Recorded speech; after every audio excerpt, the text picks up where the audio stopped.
Question number 1 হাতী দাঁতৰ বস্তু তৈয়াৰ কৰা টাইকনৰ নাম কি? আপোনালোকৰ বাবে তলত দিয়া 4টা অপশ্যন আছে, তাৰ মাজৰ শুদ্ধটোতো হ'ব চি বৰপেটা।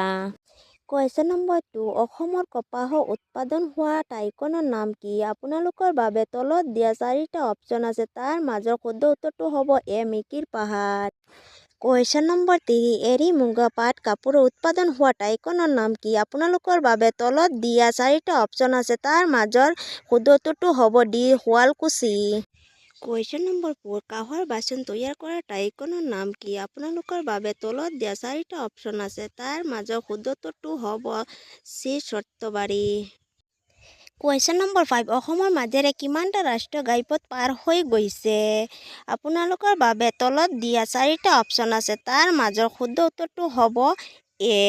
কুৱেশ্যন নম্বৰ 6 অসমৰ কোন ঠাইত ৰেলগাড়ী ইঞ্জিনৰ মেৰামতি কাৰখানা আছে? আপোনালোকৰ বাবে তলত দিয়া 4টা অপশ্যন আছে, তাৰ মাজৰ শুদ্ধ উত্তৰটো হ'ব চি বঙাইগাঁও।